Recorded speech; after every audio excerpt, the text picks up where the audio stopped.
Hello comrades, welcome back to the channel. We're going to be right now watching the replay of my battle against Napoleon here that tried to sneak from the Alps and now is attacking Archduke Ferdinand.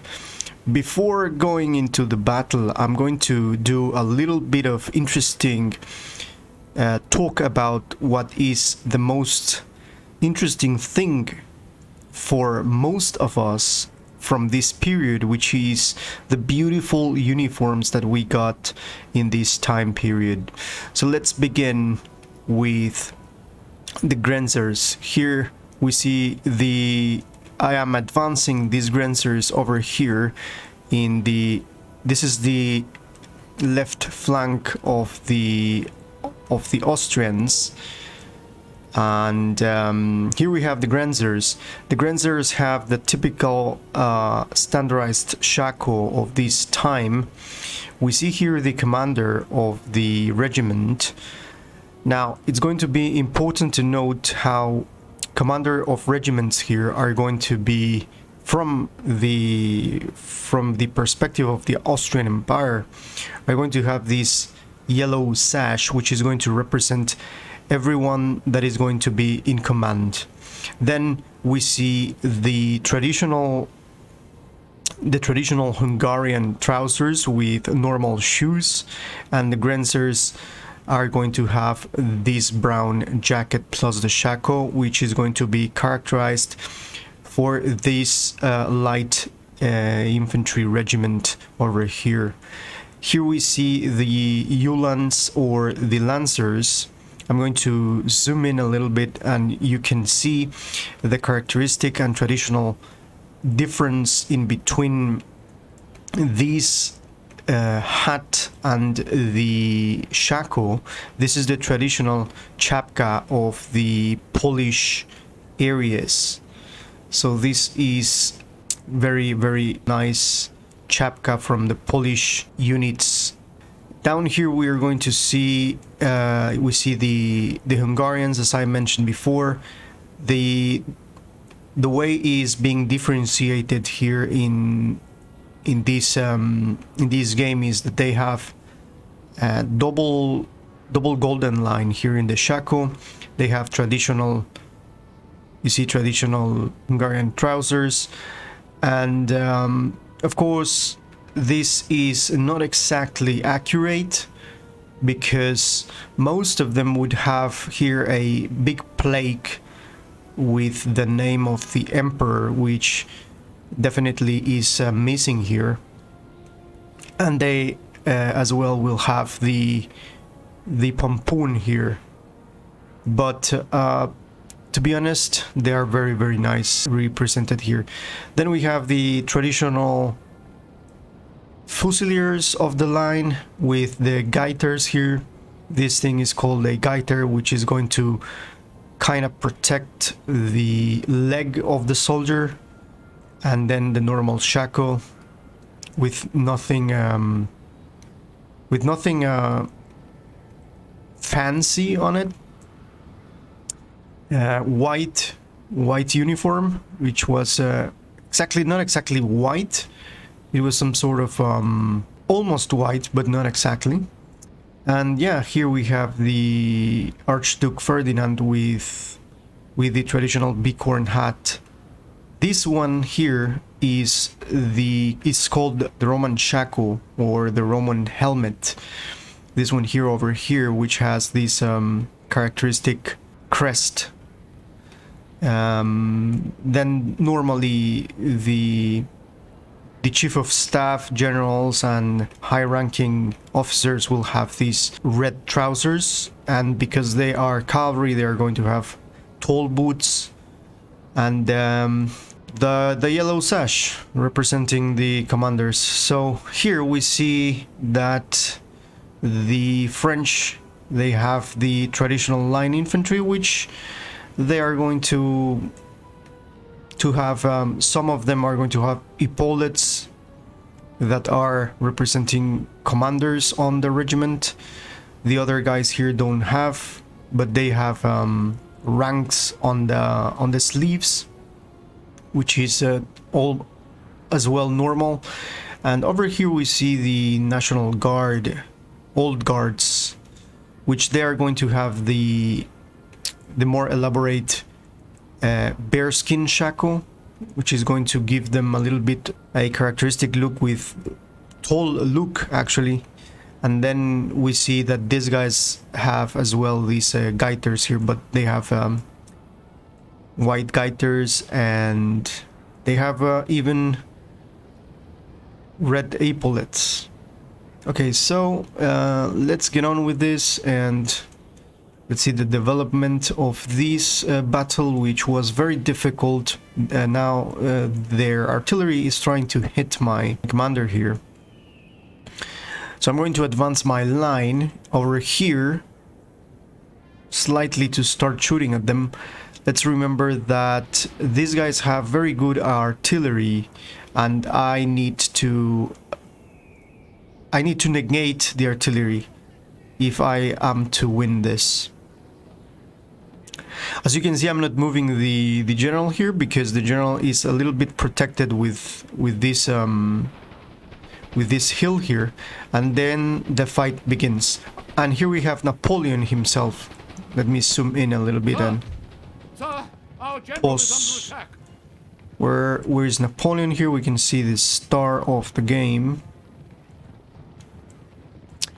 somewhere around there. You are. Here it is. There he is. Here's Napoleon. So the fight begins. The area that is going to have more problems is going to be here, even though we have here Hungarians. Hungarians are going to be completely obliterated by the artillery fire.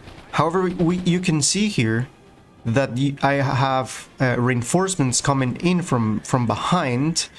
Right now I'm shooting with the Grenzers at this charge, which is something that was needed, and I'm going to intercept these guys with my Uhlans. As you can see, because of these guys shooting very heavily over my Hungarians here are going to start losing their guts, and they're going to run away very quickly because of the heavy fire. However, they are giving a very good fight here. As we can see, they are doing their best against this line infantry, and the interception here was very good. Now I charged in this flank against this artillery because I saw that these guys were not able to reach here in time, and this is going to be more than enough for the artillery to run away. And in this side as well, as you can see, I'm moving my cavalry here because they are protecting, as always, artillery with their cavalry. So right now I'm not able to charge here because he does not detach his cavalry, and I am not seeing a gap here. In the meantime, I'm going to shoot at them here, and now that I am seeing the Chasseurs à cheval trying to charge against my skirmishers or light infantry, I'm going to intercept them with my Uhlans. Then the fight here is a little bit developing against us. These Hungarians are running away, so the French are in a way breaking my left flank. But I'm going to move very quickly here, Archduke Ferdinand. Archduke Ferdinand, I'm going to move him here and elevate the morale again. Inspire its troops to return. I'm routing here the Chasseurs à cheval, and then I have these Uhlans free. As you can see, I'm going to take this from the back, and my Grenzers are going to fight very fiercely against this line infantry. And now with Duke Ferdinand here, I'm going to rally my troops, my Hungarians. So the Hungarians are coming back into the fray, accompanied by Archduke Ferdinand, that is going to give a fight here. Here we see Napoleon. Napoleon is here at the back trying to charge against actually charging against my Grenzers here, which was a very good move. Here we see that we managed to attack this other artillery, and now I'm peppering this flank. My right flank is winning the battle against the French line. And now here, when when my Hungarians returned, the things started to look very, very better for me. Now we can see a fierce battle here against Napoleon and my Grenzers, and then Napoleon has been injured here very, very nicely, and finally they run away because they saw the charge of this militia back here. And now this flank, let me pause here, this flank is now being overwhelmed. I have here, let me see, there's a fight here in between line infantry and Grenzers. A fierce battle here, but now this flank is going to be overwhelmed, and much better because we have injured, actually it says here enemy general wounded, which is Napoleon. We have injured him, and now this area here is finally we're going to deal with this center finally here. A charge here which is going to develop into a fight against the line, and then we are free to use these lancers against this and encircle these guys here, which are going to be broken very quickly. So there comes the charge here against this line. 2 militia against these guys is going to be more than enough. And finally here, let me see, we got another line infantry with these Grenzers, but we have the Hungarians approaching here, which is going to definitely broke them. So it's over. Let's see the battle here. Here we see a charge. They are going to break, and now he's here. There you go. Interesting battle. So I'm going to move forward here. A charge in here. They're going to break. And finally, these fusiliers of the line are going to run away into that forest. A nice touch here. Look at this. A nice touch here is that we can see balloons like this on the sky watching the battlefield. A very, very nice touch from Napoleon. So this is over. These guys are going to run away, and finally it's pretty self-explanatory. So back here in the map, this is the result. We got a little bit beaten. We lost one Ulan. This is not going to be a problem because right now I can restructure the stack that I had here. And we have here two. Let me see. Here we have Ferdinand von Österreich, and here we have these two militia. This is what was left from them. Small fusiliers of the line that run away, and these guys were able to escape. So what I'm going to do up to this point is I'm going to take all of these guys in here and take the militia. Move the militia here and attack these guys here in the forest here. We need to deal with these guys.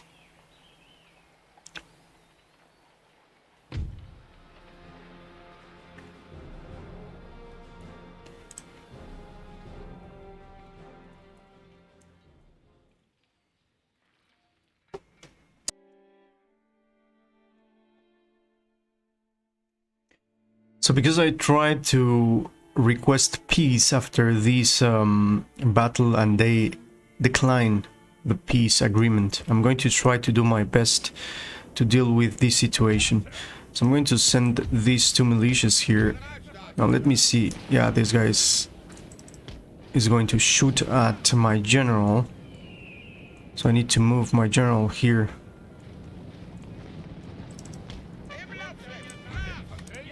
Let's make these guys run.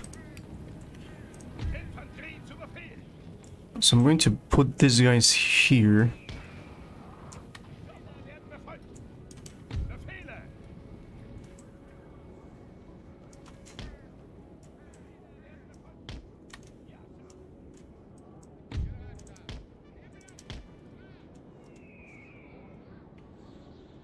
They have just 5 guys here. These are 66 Fusiliers, which is going to be more than enough for me.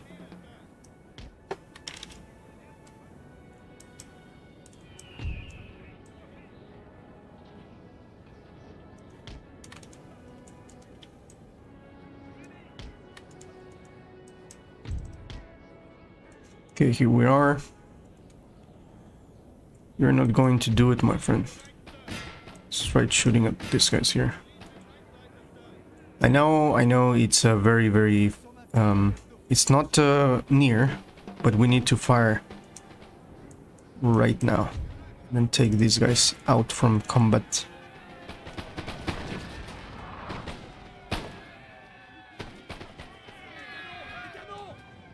There we are. Sir! Sir! Our general is under attack!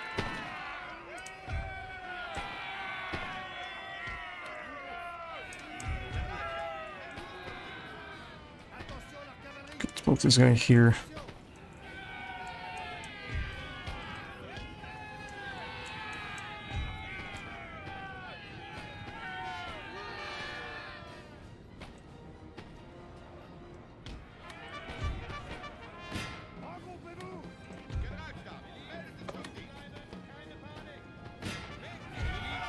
Let's charge here.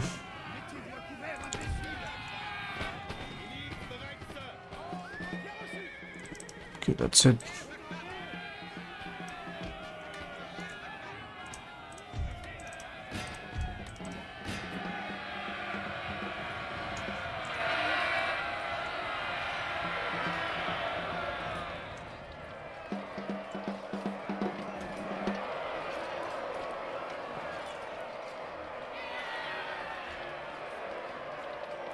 I'm pretty sure they cannot deal with this, even though they are line infantry of the French and they have a lot of morale. They have 2 militias surrounding them. And this guy giving inspiration to the troops. There you go. That's it. Let's end the battle here. It was good. I know these are tiny battles that, in comparison with the huge battles that we had, these are just for fun. So they have just one remaining, and we just lost 62, which is very funny. There you go. Okay, so now we can return here, and okay, by the time being, let's see. Here we're okay. Here we're okay, waiting for the experimental. We have one experimental here, and here we're waiting for the other experimental. Let me remember if we were able to recruit here. The Grenzers will already send them here. Okay, we have this here. These Grenzers here, perfect. So yeah, we're just waiting here for this. So I'm able to build this, why not? So let's begin building this. So what's happening? Oh yeah, it's because of this, I just forgot, so... Okay, so let's end the turn here.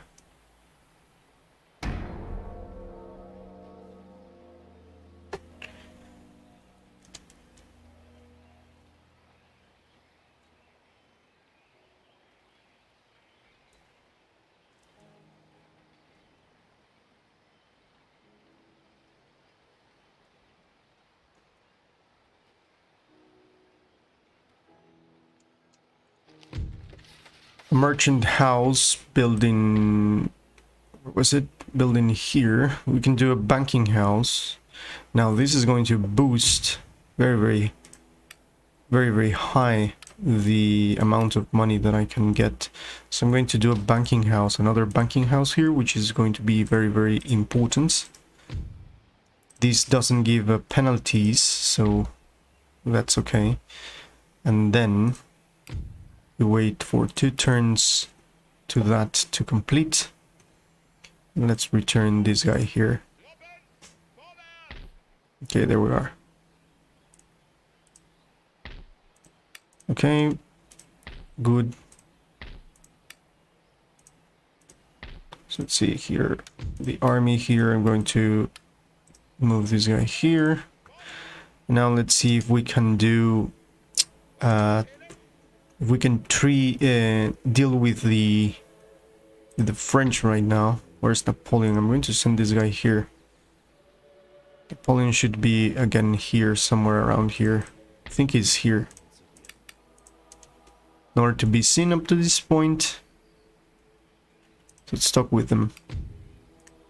Okay, France, look at this. I'm going to go request peace, request trade agreement. That's it. They accepted the peace. That's okay.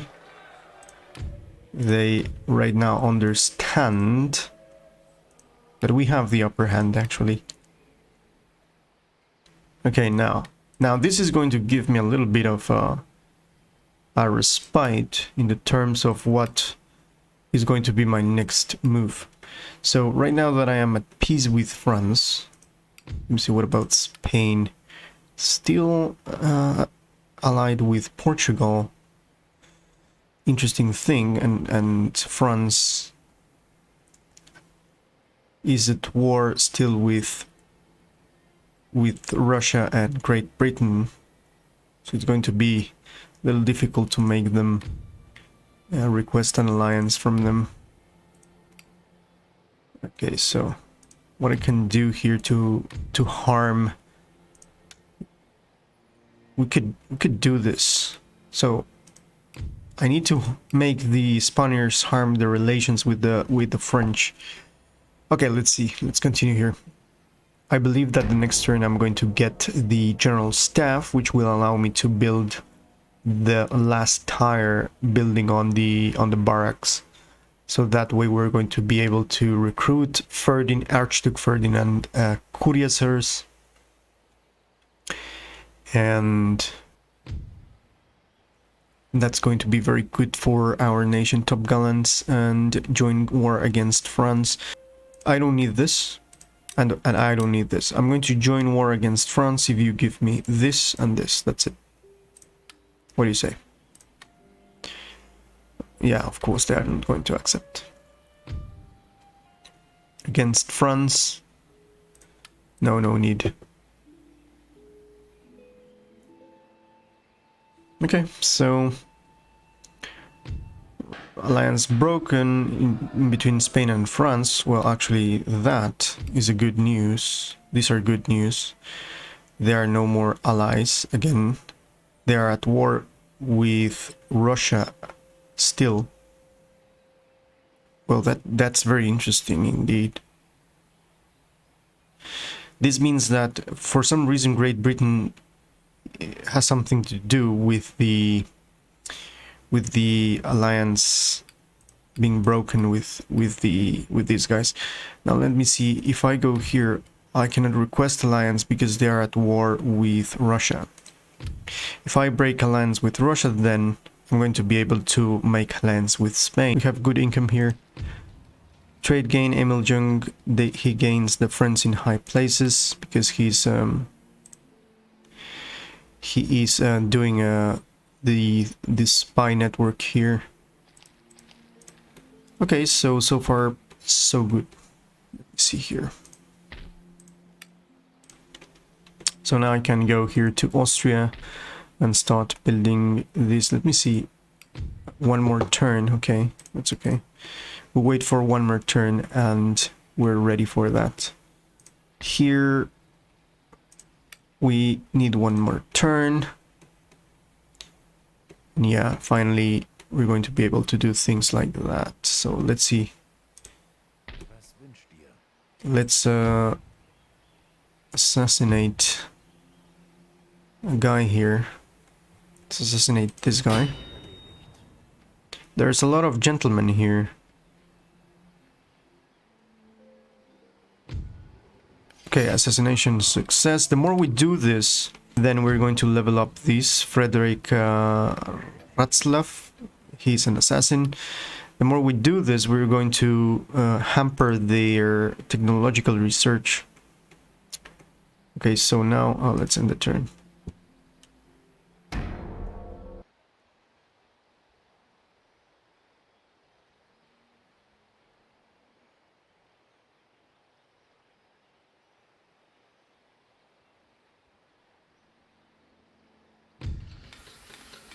Technological advance, general staff. Without paperwork, clerks and administrators' armies cannot function. Field commanders also need assistance in drafting orders, collating intelligence of the enemy, and in making sure that men are properly supplied and fed.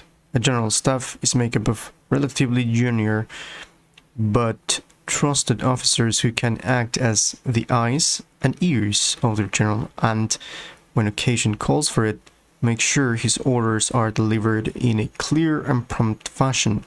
The general staff to deal with an administration of force can move with more dispatch and not waste valuable time. Historically, Napoleon Bonaparte made a full use of various generals, favorite officers, confidential secretaries, and the like to assist him.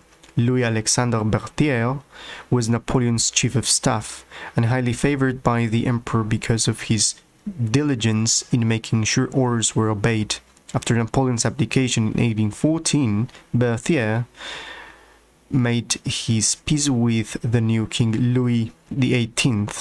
He then refused to join Napoleon on his return to Paris in 1815, and Napoleon saw Berthier's absence as one of the reasons for his defeat at Waterloo. We got the wine states in northern Italy, which will make people happy because they are going to be drinking wine, and it's going to give me a lot of money because we're producing a lot of wine as well. So we get the experimental howitzer here, which was something that we were waiting here. So we take this guy here. Gideon Raab, the gentleman, is an armchair general here.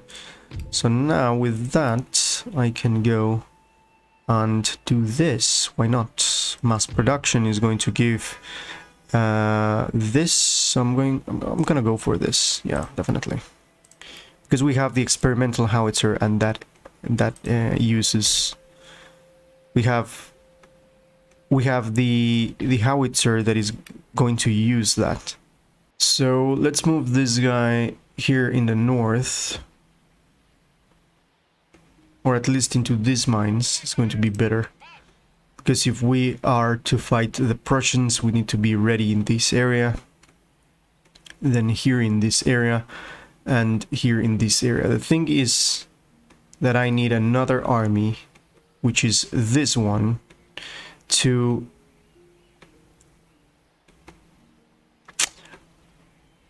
support one of my northern. This is the western army, and this is the southern army. Okay, so far so good. At least we have Andreas Hofer in the center to support one of the three.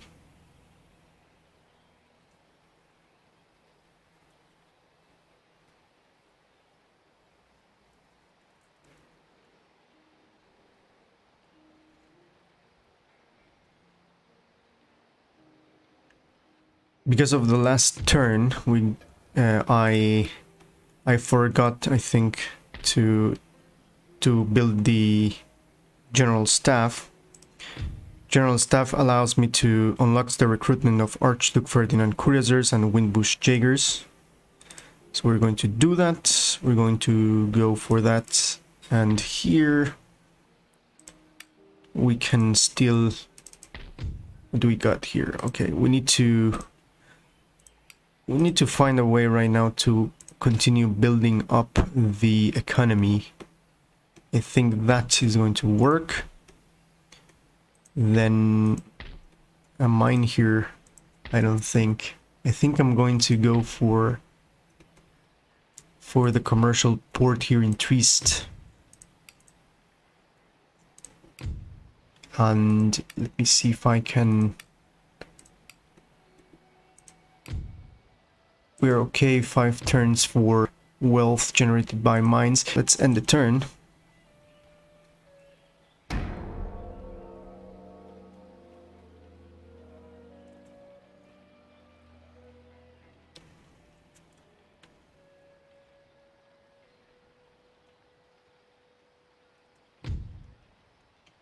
They want me to give them steam engine and break trade agreement with France, and they are going to offer me... No, of course not.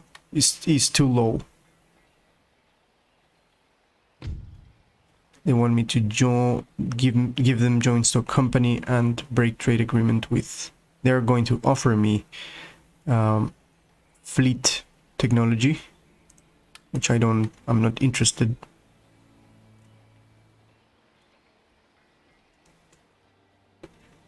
Okay, so let me recruit here a couple of cuirassiers. These 2 cuirassiers I'm going to recruit because I will fill this army with 2 cuirassiers and 1 Archduke Ferdinand. The Windbush, I'm going to think what I'm going to do with the Windbush Jaegers. So far so good. We are in autumn here, so we need to brace for the winter season. Things are getting better and better as the time passes. We're just waiting for these guys to stop the war with the Spaniards and perhaps buy this region. I'm seeing a little bit of potential buying this region and doing something with that.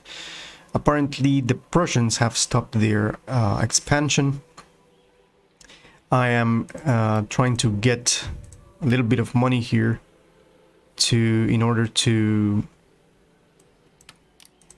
build a good treasury and start buying regions such as Silesia, Württemberg, and of course return Brussels to the Holy Roman Empire. If you're liking my content, leave a like and join the ranks by subscribing to Victus. See you in the next one.